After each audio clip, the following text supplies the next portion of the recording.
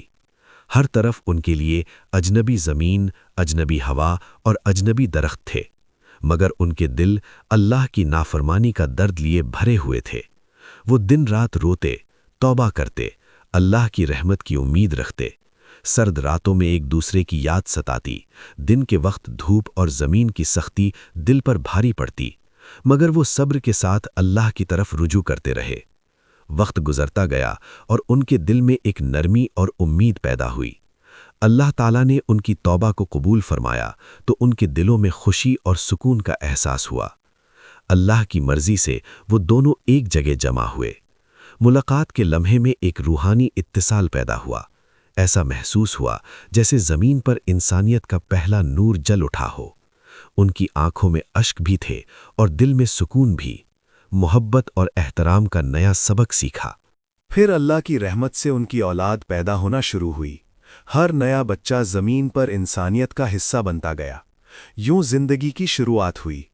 انسانوں نے کھانا کھانا، پانی پینا، زمین پر رہنا اور مل جل کر زندگی گزارنا سیکھا۔ وقت کے ساتھ انسانوں نے ایک دوسرے کے ساتھ تعلقات، شادی، اولاد اور معاشرتی اصول قائم کیے۔ اللہ کی ہدایت اور احکام کے مطابق زندگی کے تجربات حاصل کیے۔ ہر غلطی کے بعد توبہ اور اللہ کی طرف رجوع کا سبق انسانیت کے لیے برقرار رہا۔ اسی طرح زمین پر زندگی کا سلسلہ جاری ہوا۔ محبت، امتحان، رحمت اور سکون کا ہر لمحہ انسانیت کے لیے سبق بن گیا۔ اور یہ وہی کہانی تھی جس سے سیکھا گیا کہ چاہے کتنی بڑی غلطی ہو جائے، اگر انسان سچے دل سے توبہ کرے تو اللہ کی رحمت ہمیشہ اس کے لیے کھلی رہتی ہے۔ یہی پہلا سبق تھا جو انسانیت نے زمین پر حاصل کیا، اور اس کی بنیاد پر معاشرت، علم، تجربہ اور انسانی رشتوں کا آغاز ہوا۔ ہر لمحہ انسانیت کی ترقی، آزمائش اور اللہ کی رحمت کی طرف رہنمائی کرتا رہا۔ حضرت آدم اور حوا علیہ السلام کی زمین پر جدائی اور پھر ملاقات کے بعد زندگی کے نئے تجربات شروع ہوئے۔ ہر روز انہیں نئے چیلنجز کا سامنا کرنا پڑتا۔ زمین کی سختیاں، پانی اور غذا کی تلاش، سرد راتیں اور دھوپ کی تپش، سب کچھ ان کے لیے نیا اور امتحان تھا، مگر ان کے دل میں اللہ کے ساتھ تعلق اور توبہ کا سبق مضبوط تھا۔ وہ ہر کام میں اللہ کی رضا چاہتے اور اپنے اعمال پر غور کرتے، ایک دوسرے کے ساتھ تعاون اور محبت کی بنیاد پر زندگی گزارنے لگے۔ آہستہ آہستہ وہ زمین پر رہنا سیکھ گئے، زمین کی پیداوار کو استعمال کرنا، فصلیں اگانا، پانی جمع کرنا، اپنے لیے اور آنے والی نسلوں کے لیے جگہ بنانا، یہ سب انسانیت کی پہلی تربیت تھی۔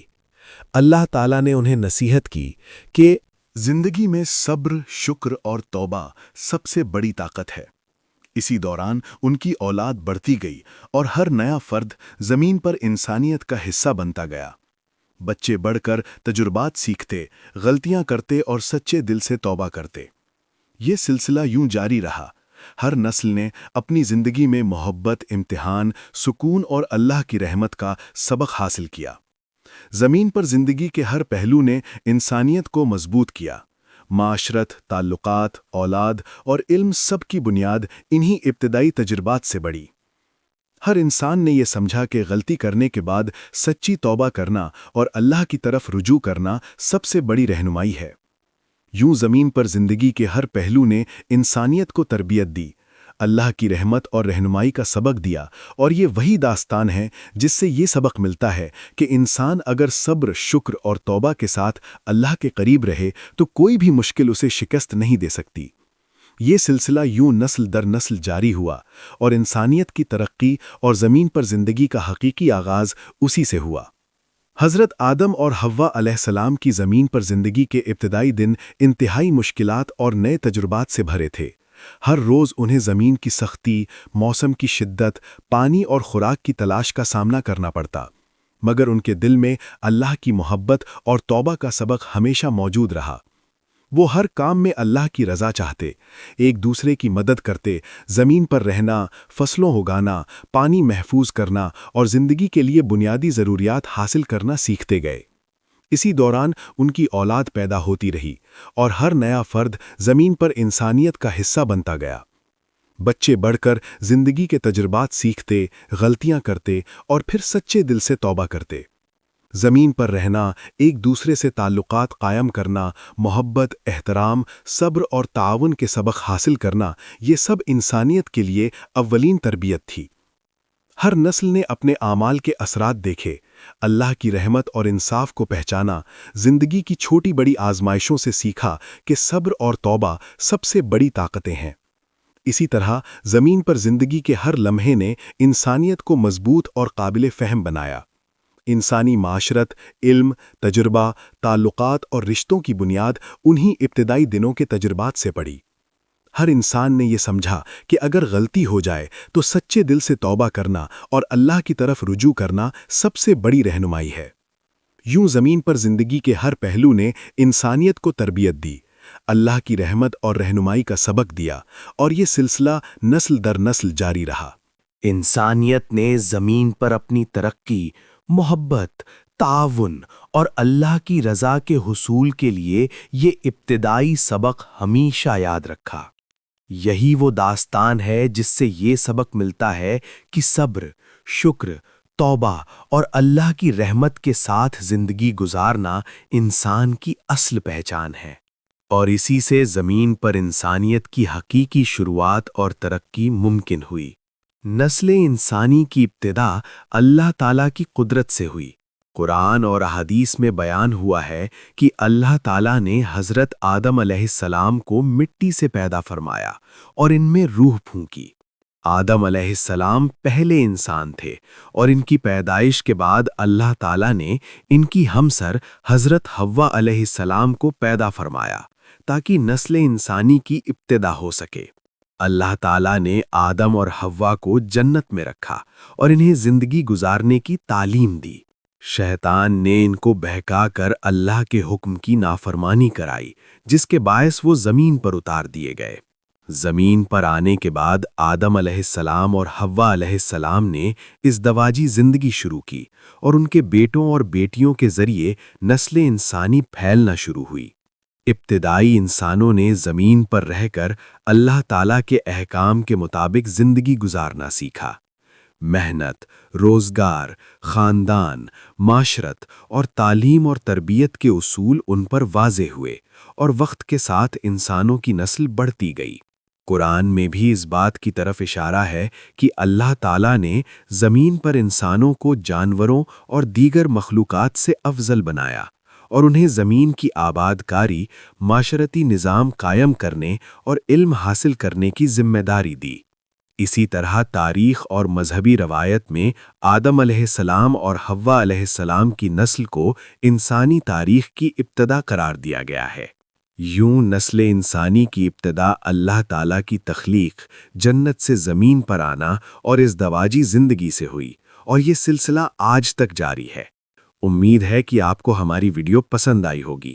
کمنٹ باکس میں اللہ کے 99 ناموں میں سے ایک نام ضرور ٹائپ کریں۔ فی امان اللہ۔